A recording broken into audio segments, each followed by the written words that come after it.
Selamat bertemu kembali. Hari ini saya akan men-sharingkan bagaimana mengatur icon. Atau dengan kata lain, saya akan men-sharingkan manajemen icon. Jadi manajemen icon itu adalah suatu metode untuk mengatur icon. Di sini ada latihan praktiknya. Yang pertama, bentuk folder baru dengan format kelas, nomor, nama, LP Manajemen Icon 1. Nah, jadi di sini saya akan membuka dulu Windows Explorer.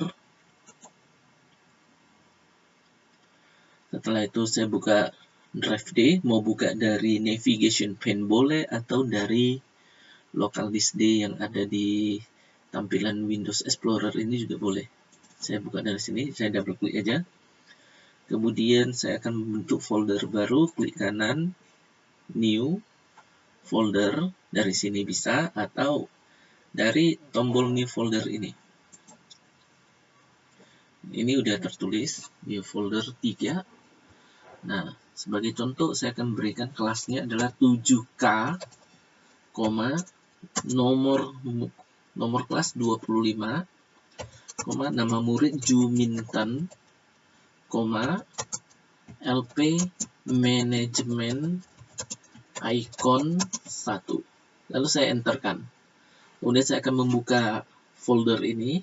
Folder LP Manajemen Icon ini akan saya buka. Saya enterkan. Atau dengan menggunakan cara double klik juga bisa ya. Yang berikutnya, bentuk folder baru dengan nama buaya. Nah, untuk membentuk folder baru dengan nama buaya, bisa kita klik dari tombol New Folder ini, atau klik kanan, New Folder, seperti ini. Saya ketikkan buaya. Kemudian saya enterkan, maka sekarang terbentuklah folder dengan nama buaya. Selanjutnya, bentuk folder baru dengan nama cacing. Klik kanan lagi di tempat kosong, New Folder. Kemudian saya ketikkan cacing. Selanjutnya, bentuk file baru dengan tipe teks dokumen dan bernama kucing.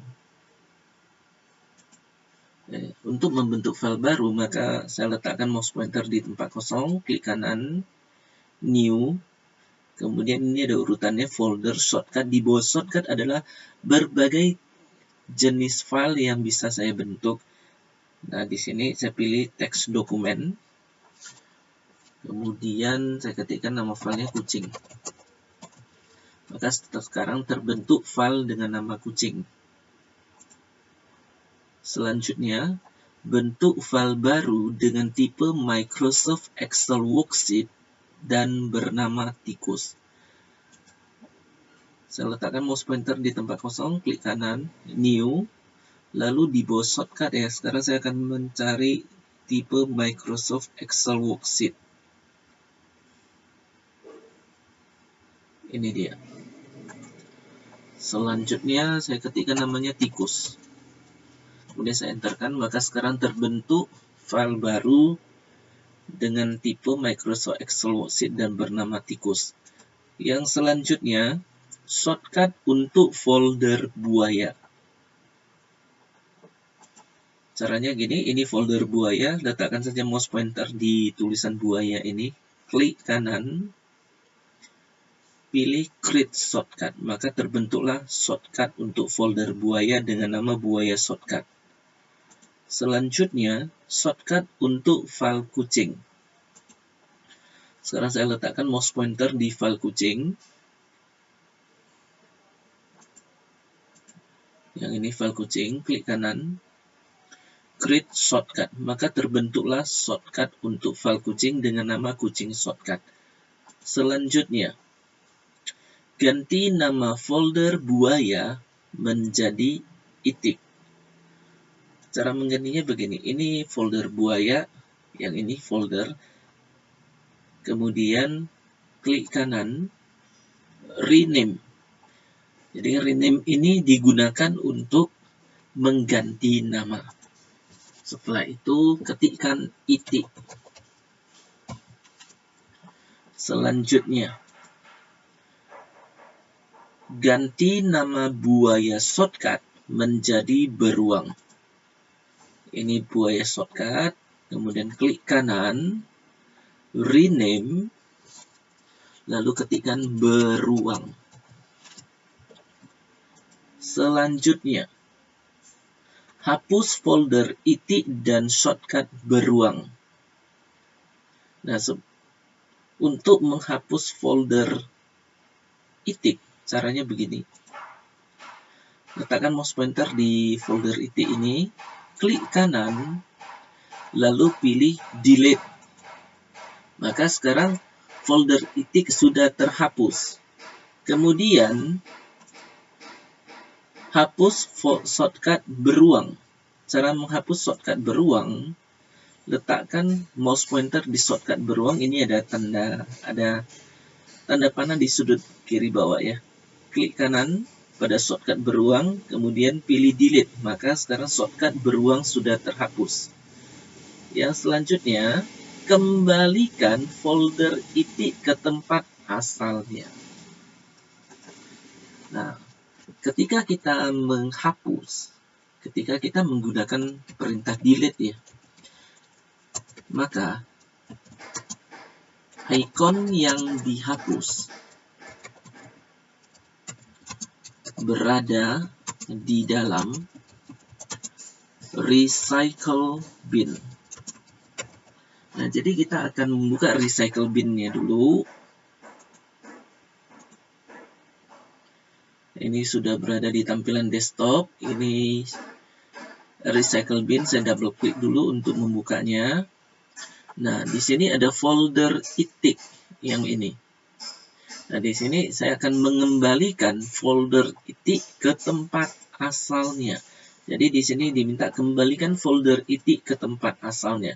Untuk mengembalikan folder itik ke tempat asalnya, maka kita menggunakan perintah restore. Ya, restore ini kegunaannya untuk mengembalikan ikon yang berada di recycle bin ke tempat asalnya.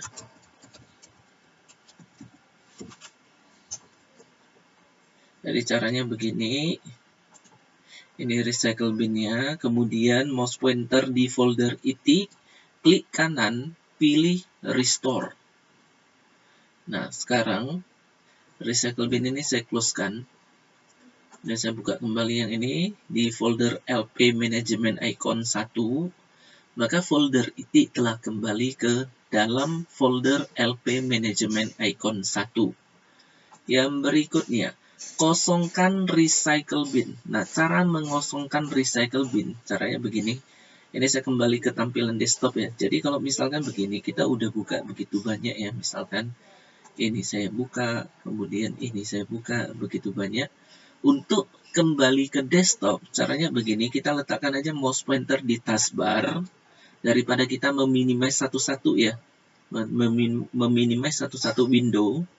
Itu agak repot sebenarnya. Jadi klik kanan di taskbar, kemudian pilih show the desktop. Nah, jadi ini sudah langsung berada di desktop.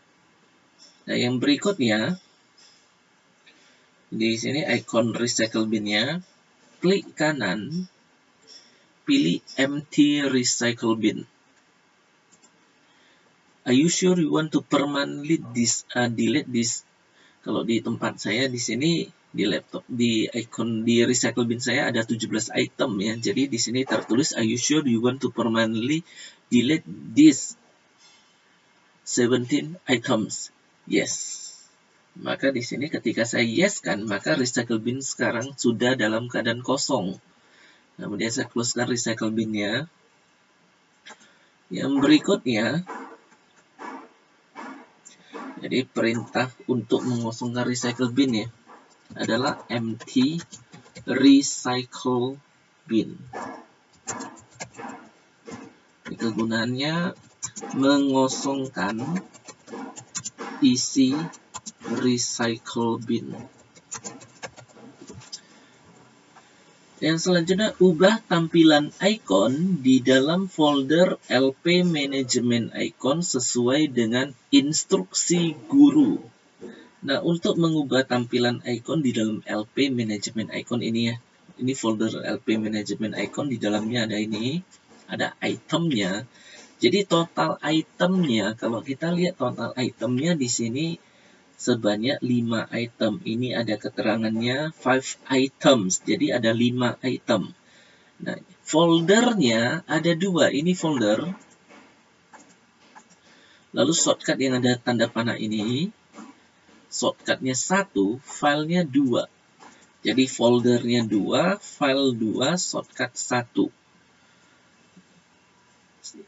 Nah, jadi kalau kita mau memudahkan ya, bagaimana membedakan yang mana file, ingat saja kita harus bisa membedakan bentuk folder dan shortcut. Kalau folder itu warna kuning seperti tas atau map terbuka. Lalu kalau shortcut memiliki tanda panah di sudut kiri bawah dan sisanya adalah bentuk file. Nah, sekarang saya akan mengajarkan bagaimana cara mengubah tampilan icon. Caranya begini, ini ada menu view, dipilih, diklik saja. Lalu ini ada pilihannya.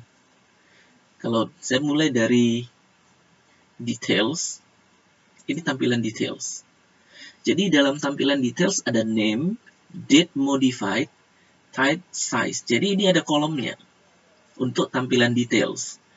Selanjutnya saya buka kembali view, medium icons. Nah, kalau medium icon seperti ini. Jadi gambarnya menjadi sedang ya.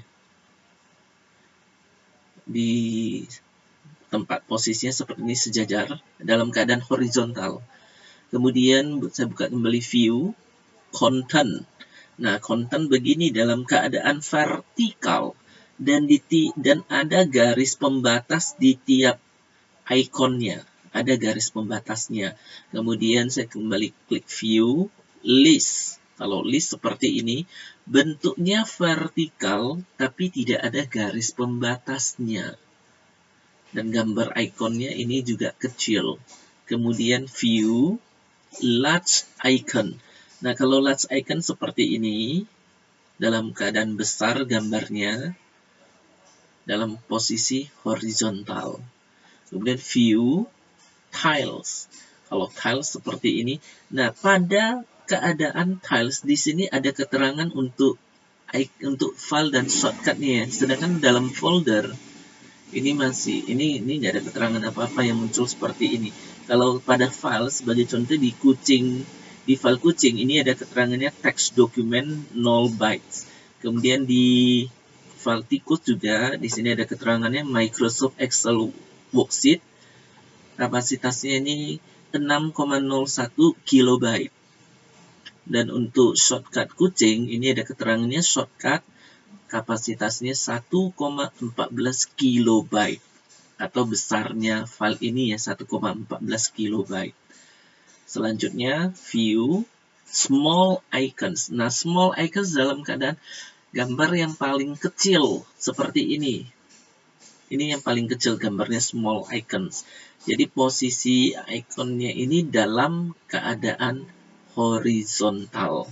Berikutnya view extra large icon. Nah, kalau extra large icon ini gambar ikonnya dalam keadaan paling besar. Yang selanjutnya, ubah tampilan icon di tampilan desktop sesuai dengan instruksi guru. Nah, jadi di sini saya akan kembali ke desktop, saya letakkan mouse pointer di taskbar, kemudian klik kanan, pilih show the desktop. Nah, sekarang saya berada di tampilan desktop ini. Setelah itu, untuk mengubah tampilan ikonnya, caranya letakkan saja mouse pointer di tempat kosong, mau di sini boleh, atau di antara jarak dua icon ini juga boleh, atau di tempat kosong yang seperti ini juga boleh. Klik kanan, view. Nah, di sini ada 3 ukuran ikonnya, small icons. Yang ini small, jadi udah menjadi paling kecil ukuran ikonnya. Selanjutnya klik kanan, view, medium icons. Yang ini Jadi gambarnya ini dalam keadaan medium atau sedang. Kemudian klik kanan view large icons. Nah, large icons dalam keadaan paling besar seperti ini. Setelah itu saya akan kembalikan ke bentuk medium icons, klik kanan di tempat kosong. Ini saya letakkan mouse pointer di jarak antar icon ini ya. Klik kanan, view, medium icons. Nah, yang selanjutnya, screenshotkan tampilan dalam folder LP pengenalan icon 1. Nah, jadi di sini saya akan men-screenshot LP pengenalan icon 1 ini hasil. Ini folder LP manajemen icon 1. Ini harusnya manajemen icon 1 ya, bukan pengenalan icon 1. Yang ini ya. Nah, jadi di sini ketika akan men-screenshot LP manajemen icon 1, ya, seperti yang sudah pernah saya sharingkan, jadi di sini karena saya menggunakan Windows 8, maka saya akan menggunakan cara screenshot Windows 8 ya. Saya tekan Start Windows dengan print screen seperti ini. Nah, jadi ada kedipan, kemudian hasil screenshotnya ada di Pictures. Ya, saya buka folder screenshot. Nah, ini dia hasil screenshotnya. Berikutnya, dan save dengan format kelas nomor nama screenshot LP manajemen icon 1. Jadi di sini saya akan rename filenya. Klik kanan, rename kelas 7K, misalkan 7K, nomor kelasnya 25, nama muridnya Juminten, screenshot LP manajemen icon 1. Kemudian saya enterkan, maka di sini sudah bergantilah namanya menjadi 7K25 Juminten screenshot LP manajemen icon 1. Baiklah, sampai di sini untuk sharing pada hari ini. Terima kasih dan sampai jumpa pada sharing berikutnya.